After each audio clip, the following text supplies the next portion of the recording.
What if I told you physics doesn't actually start with equations? It starts with something much simpler: measurement. Think about it. Every time we ask, how far, how long, how heavy, how hot, we're dealing with the language of physics, physical quantities.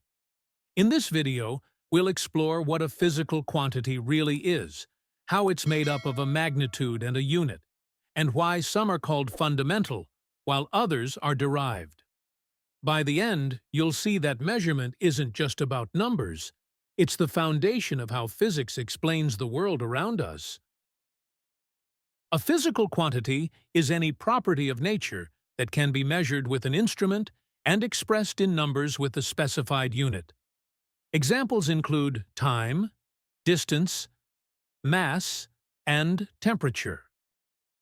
Every physical quantity is made up of two parts: the magnitude, which is a number and indicates the size of the measured physical quantity, and the unit, which gives meaning to that number.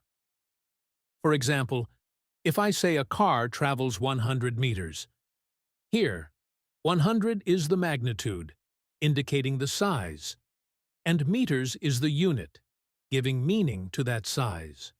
Another example is, if the same car is moving at 100 meters per second. In this case, the speed of the car is 100 meters per second.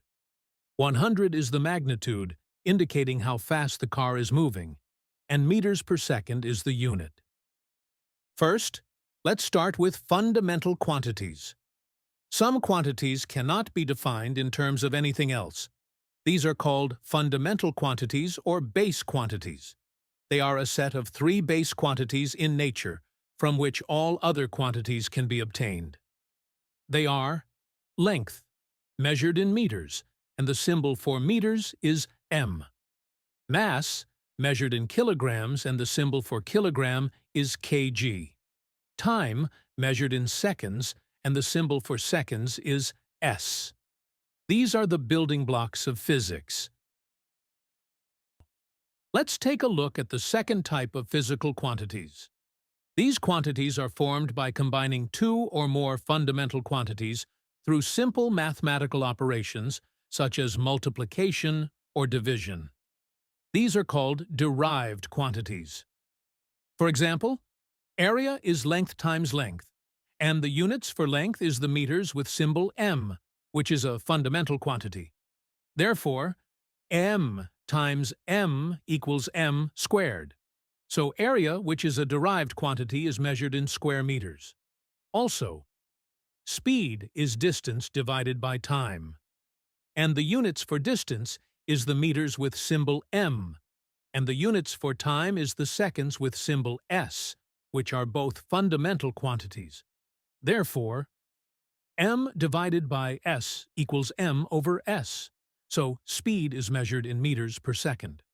Lastly, force is mass times acceleration, measured in newtons. Can you express the newtons in its base units? Comment your answer in the comment section below.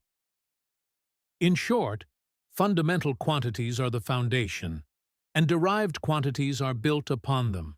So, to summarize, a physical quantity is anything we can measure. It always has a magnitude and a unit. And all physical quantities fall into two categories: fundamental and derived.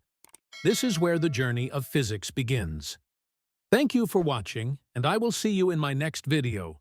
Like, share, and subscribe to NovaCore Physics for more videos like this.